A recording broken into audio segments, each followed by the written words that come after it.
To show you some of the tricks that we use to bring this to life, you see a lot of effects going on. There's some motion blur going on. There's full screen anti-aliasing, so that the image that you're seeing is really crisp and sharp. One other key thing that we're doing, if I just move the camera again, and a little bit up, there we go,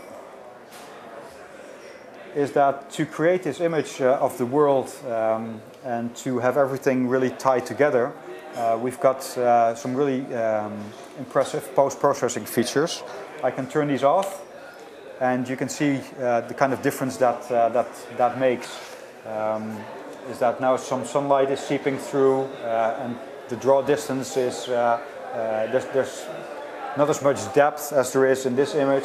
I can just show you the difference. It's not just the colorization that we're adjusting. We're adjusting colors over distance. We're adding blurs over distance, making contrast changes, things like that.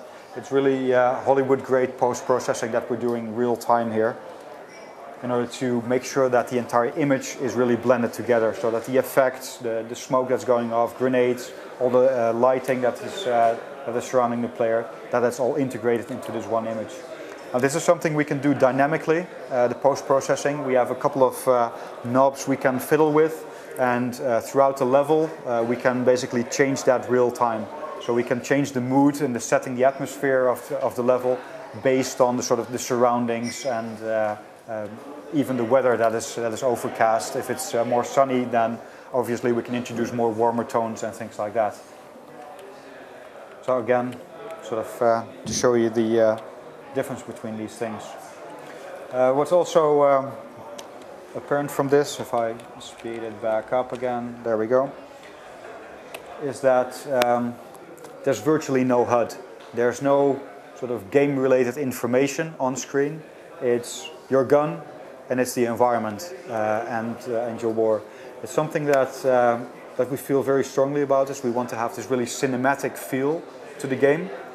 So introducing any sort of gameplay-like elements or HUD elements on the screen would distract from that and would pull you out of that cinematic feeling. So we find it really key to have as limited a HUD as possible. Of course, you can't get away with everything, but there are some other ways of dealing with some of the HUD elements. For instance, the health bar. We can use post-processing to indicate that you're in need of health, that you're in need of cover.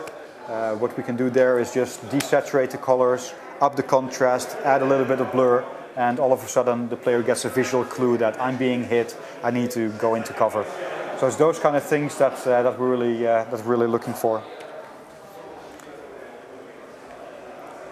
Now, to talk about some of the gameplay, you can see a lot of the enemies as well as your buddies using something we call lean and peek. They go into cover and they jump out of it, fire their weapons, things like that.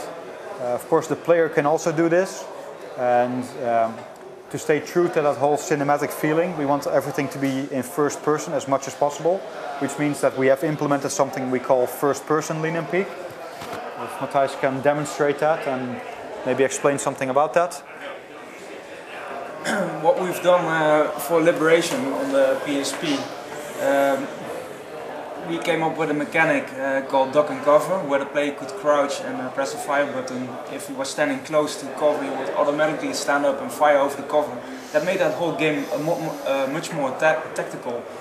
And we tried something similar with this game, also to make it a bit more tactical, so it's not just running and racing through your level. You have to scan for cover and use it to try and defeat your enemies. So what I can show you here is, for example, with these low plates of cover, if I press the left shoulder button, the second one, I will latch onto the cover like this, and I will be able to press the fire button and automatically blind fire over it.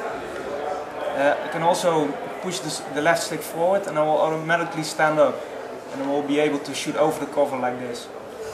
Now you can do this also with high cover like this. So I latch on with the shoulder button, move to the left, and I will peek out sideways. And it's a very simple mechanic, but because it's so simple, it's also very easy to use. And with the different cover heights that we have in the level, it's easy to see where you can use it and where you can't use it. What you also can do is if you peek out like this, you can also use the reflex scope like this and have a bit more precise aiming and try to kill the enemies like that. Also, if you just release the button, you're automatically released from the cover. The same happens if you rotate, then you're out of the cover. You can just step out and continue.